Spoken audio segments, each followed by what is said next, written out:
You rise before the sun. The mat beneath you is thin, and the morning air bites your skin. The roof above you is thatched and drafty, and the scent of smoke from last night's cooking lingers faintly in the rafters. You are a farmer, but more than that, you are a peasant under samurai rule. Outside, the world is damp. Spring has come early this year. The paddies shimmer under a grey sky, their surfaces rippling gently with the breeze. Your wooden sandals crunch softly along the path, narrow, muddy, and worn by centuries of footsteps just like yours. In your hands, not a blade, but a hoe. You are beholden to your local Daimyo, a feudal lord who reports to an even greater lord, and so on, until all paths lead to Kyoto or Hōjō. You do not know politics, but you know the taxman. Each year, after the harvest, a portion of your rice is taken, carefully measured, bound in straw bales, stacked onto carts bound for storehouses you will never enter. You live always in the shadow of obligation. Rice is counted not just as food, but as currency. Samurai are paid in it. Governments rise and fall on it. And you grow it. Your home is modest. Wooden walls, paper windows. The floor is dirt. The roof leaks in heavy rain, but it is yours. At night, your family gathers around a low fire. You eat rice, if the harvest was good. Vegetables from the small garden, maybe a few dried fish, if fortune smiled. Meat, rare, almost sacred. Hunted, not farmed. The days are long. In summer, the heat clings to your skin like wet cloth. You wade through fields knee-deep in water, bending your back hour after hour, planting seedlings by hand.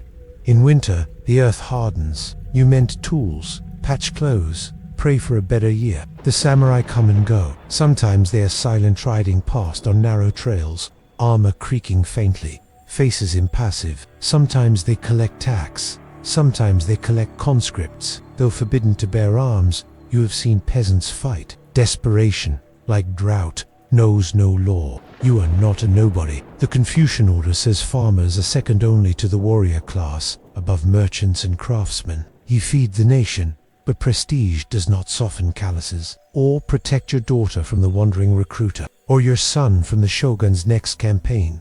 You visit the local shrine. You burn incense. You bow deeply and ask for nothing more than enough rice to see the winter through. Once, long ago, a man from your village rose beyond the fields. He became a soldier, then a general, then a name. But you are not him. You are part of the soil, the mud between the stones, the roots that support the tree, though no one ever sees them. Still, there are moments when the moon glows silver on the flooded fields, when your daughter sings while threshing grain, when a neighbor brings pickled plums without asking, and for a moment, the weight lifts. You breathe. You exist. You endure. That is what it means to be a samurai peasant. Let us now leave the mud-caked fields and follow one pair of sandals that stepped beyond them. Tonight, we trace the life of a man born to bow, but who would one day make emperors kneel. Toyotomi Hideyoshi, a name that echoes through Japanese history, not because of noble birth, but in defiance of it. He was not born into a clan, not born with a blade in hand, not trained in a castle. He was born the son of a peasant, and for a time, he was little more than a servant. But he watched, he listened, and he climbed, quietly, relentlessly. Imagine yourself in the year 1537, in a thatched farmhouse near Nagoya. The fields are familiar, the same as those we just wandered, but the boy inside that house, he would not be satisfied with rows of rice. Hideyoshi then called Haoshimaru as awkward, slender, lacking the imposing build of a warrior, but he was quick with his mind, and quicker with his smile. In his youth, he left his village, a rare and dangerous act, seeking employment in the service of samurai lords. He was small, poor, unarmed, and yet he found his way into the camp of Oda Nobunaga, a rising warlord of cunning and cruelty. At first, Hideyoshi carried sandals. Literally, he was the man who warmed Nobunaga's straw shoes, not a swordsman, not a strategist. But again, he watched, he listened, and when opportunities came, he moved faster than anyone else. When Nobunaga needed fortifications, Hideyoshi organized their construction. When Nobunaga sought negotiation, Hideyoshi spoke for him with grace. He began to rise. Given troops, given responsibility, he led campaigns, captured castles, defeated rivals. Still, Some mocked him, called him Saru the monkey for his sharp features and agile movements, but monkeys climb, and Hideyoshi never stopped. Then, in 1582, the world changed. Nobunaga's master was betrayed, forced to take his own life in the burning temple at Honagi. Many generals faltered, but Hideyoshi moved with stunning speed. He secured revenge. He outmaneuvered rivals. He rose not just as a survivor, but as a successor. He never claimed the title of shogun. The court would not give it to him. His birth was too low. Instead, he took another titled Kampuku, imperial regent, and in the name of peace, he demanded unity. Hideyoshi's rule was bold and brittle. He passed sweeping reforms, forbade peasants from owning weapons.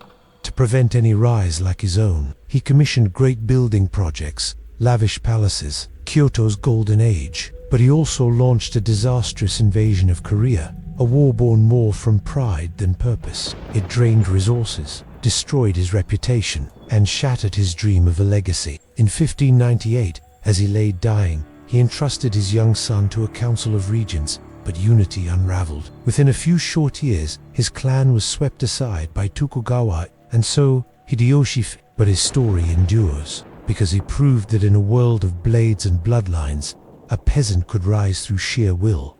He warmed sandals, then he walked the corridors of power, and though the world tried to erase his kind, he showed what was possible, even in the shadows beneath the samurai.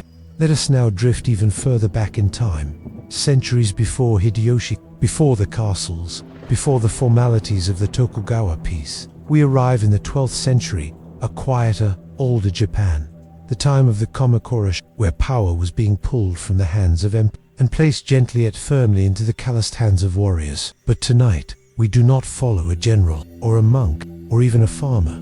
We follow a woman, one whose voice still whispers to us across the centuries through delicate brushstrokes on rice paper. Masako, the Amashogunda, non-general, the wife of the first shogun, the mother of his heir, and, quietly, the mind behind the mask of the early warrior state. Her life, and the letters attributed to her, reveal a hidden chamber in the fortress of Japanese history. You will not find these letters on display in bustling Edo castles. They are preserved in temple archives, fragile, difficult to authenticate, but rich in tone and quiet authority. In them, Masako writes not of battle, but of duty, of sorrow, of the exhausting weight of leadership worn from behind a curtain. Born around 1156, Masako was the daughter of Hōjō, a powerful provincial leader in the Izu region. As a young woman, she married Minamoto no Yoritomo, the man who would lead the Minamoto clan to victory in the bloody Genpei War. Their union was both political and personal. She stood by him through exile, through rebellion, and through conquest. And when he established the shogunate in Kamakura, she became the first shogun's wife. And then, too soon, his widow. She took vows as a Buddhist nun, as was customary, but she did not retreat from the world. She became more involved. Behind closed doors, she advised her son, Yori, and then her grandson, but both boys were weak, rash, vulnerable, so Masako ruled through them quietly, but firmly. She became regent, and later, as power shifted again, the Hōjō clan emerged not just as advisors, but as shogunate regents for generations to come. In the letters believed to be hers, Masako writes of burdens, of silence, of watching sons walk paths she cannot follow. One passage, translated gently into modern language, reads, "The sword cannot know the weight of the sheath, yet the sheath bears the sword regardless." Another line, "A woman does not hold the bow, but must still choose the target." Such words reflect not just poetic grief, but political acumen. Masako's world was one of veils and walls. Women of her status rarely appeared in court records, but she wrote, she intervened in appointments, prevented revolts, balanced rival clans with the touch of a calligrapher's brush. In modern scholarship, there is debate over which letters truly belong to her. Some believe they are later compositions, or copies of earlier drafts, now lost. But even so, the voice that comes through is unmistakably shaped by the pressure of power and the silence of responsibility. It is easy to imagine her sitting late at night, paper before her, inkstone by her side, the wind rustling bamboo outside the window. She writes not to record, but to survive. And centuries later, we still read. As we leave Masako's world, we carry with us a gentler kind of strength, the kind that endures in ink and memory, long after blades have rusted. Now, our footsteps grow softer. We leave behind the field, the battlefield, and the ink-stained parchment, and step into stone. The castle rises before us, not like the jagged fortresses of the West, but as a layered silhouette against an imposing, white walls trimmed in black, roofs sweeping like wings, balanced upon the hill with calculated serenity. This is not just a military stronghold. It is a world, a daimyo's castle, and tonight we walk its quiet halls. Imagine the hour before dawn. A mist lingers around the moat. Torches flicker dimly along the outer wall. Servants rise before their masters, carrying buckets of water, preparing morning meals, adjusting the shutters to let in the soft grey of morning. Inside, the castle breathes with routine. The tatami mats whisper beneath bare feet. Sliding doors glide open and closed with a gentle hiss. The scent of incense sweet, faint hangs in the air. Nothing is rushed. Everything, even the silence, is deliberate. You are not a peasant here, nor a warrior on campaign. You are inside the administrative and domestic heart of a daimyo's rule. A daimyo literally. Great name was a regional lord, governing lands on behalf of the shogun. In times of peace, his castle was more than a fortress. It was a symbol of control, a center of law, a display of taste and restraint. But even here,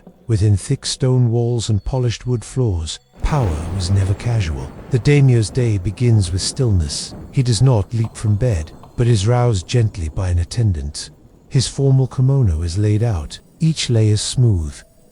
Before speaking to anyone, he sits before a small shrine. He bows, he breathes, he remembers those who came before him. Then, the business begins. Outside his audience chamber, retainers wait in strict order, seated by rank, motionless, silent. Petitions are presented, land disputes settled, letters from Edo read aloud. Every decision is recorded, not with quills or loud proclamation, but with quiet murmurs and brushwork on parchment. There is no room for loudness here. Control is the first virtue. Even in anger, the daimyo must be composed. He eats modestly. Grilled fish, pickled vegetables, a bowl of white rice, no indulgence. That would be seen as weakness. In the afternoon, he may receive guests, poets, monks, artists, perhaps a visiting scholar with news from Kyoto, a traveling ronin hoping for patronage. There is ceremony in every movement, how tea is poured, how greetings are exchanged, how one bows.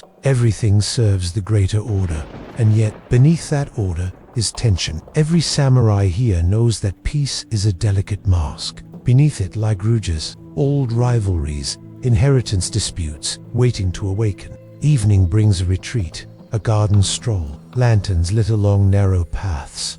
The chirping of insects begins in the grass. Inside, the daimyo's children are tutored. They practice calligraphy, recite poetry, study Confucian classics and the codes of loyalty. Sons are trained in sword forms. Daughters are taught etiquette and how to survive in a marriage that may one day be forged for political balance. By nightfall, the castle dims. Torches burn low. Guards rotate silently at their posts. Some servants sleep on mats in the corridors, should they be needed quickly, and the daimyo writes letters to Edo, edicts for his village administrators, poems perhaps, soft reflections on the seasons, on duty, on the burden of maintaining peace in a land that remembers war too well. Life inside a daimyo's castle is not one of noise and spectacle. It is quiet, structured, deliberate, but no less fragile than the peasant's hut. A single storm, a wrong word, a shift in the capital's favor, and even the tallest castle can fall into silence.